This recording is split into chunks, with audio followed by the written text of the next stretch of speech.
Hey guys, my name is Joe Smeltzer. I'm with Veterinary Equipment Services. We are based out of Marietta, Georgia, and today I'm going to show you how to clean your M11 autoclave. This particular unit, they were not using distilled water, created a lot of crystals inside. I've already cleaned this. Had to replace the manifold, thermostat, and sight tube. Whenever you want to clean these at least once a month. If you run it a lot more, 2, 3, 4 times a day, like some clinics do, you'd want to clean it at least once a week. I usually typically start out when it's cold. You can reach under there and get the cage, and that cage will just slide right out of there. And I use mid-mark speed clean. This stuff is fantastic. 16 ounces, you just put 1 ounce in, shake it up. You measure out your ounce.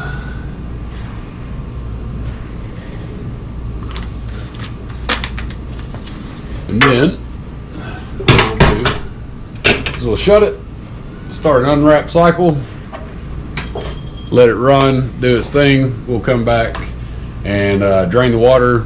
I'll show you some more things, clean the filter, sensors, all that good stuff. Stay tuned. All right, so I have drained the water out. I drained a gallon. We'll drain the last half gallon or so out of here. This is just to get all the chemical and water that is in here, the cleaning, the trash that's in the lines.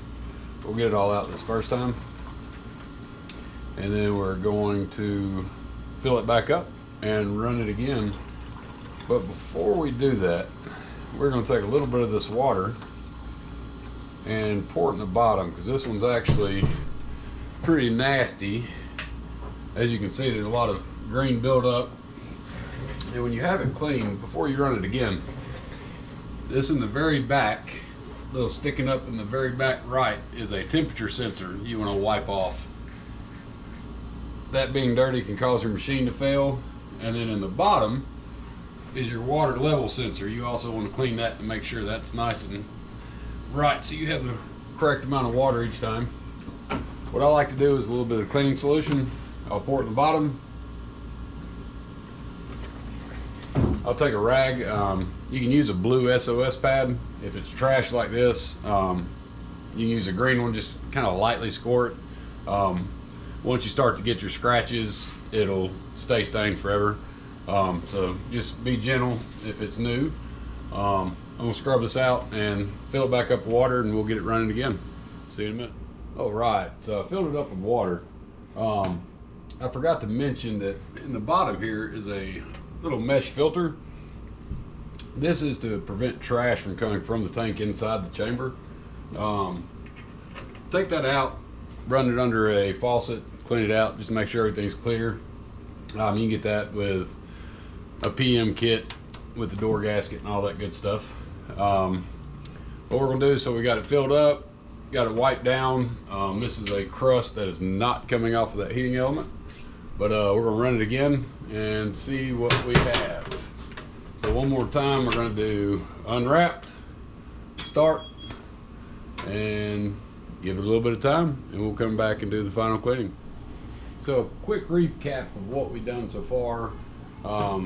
We opened up the autoclave, took the cage out, inspected everything, and added the mid-mark speed clean 1 ounce, ran a cycle, drained the dirty water out, filled it back up with more distilled water, and we ran another cycle, and we're going to drain it again. I've already drained a gallon out. These things hold about 1.5 gallons. Looking in the bottom of this tank, whatever the compound chemical that was built up in the bottom is on that heating element, and I'll probably have to replace the heating element just to keep from failure. But once you drain this out, you're going to put your cage back in. While you're running your cleaning cycles, I'll take this and go inside, do best friends, barkeeper's friend, the stainless steel cleaner. Soak it out, wash it. They turned out pretty good, not too bad. This particular, on the M11s, they have 3 holes on each side. This front part goes in the front, the flat. You want to stick a cage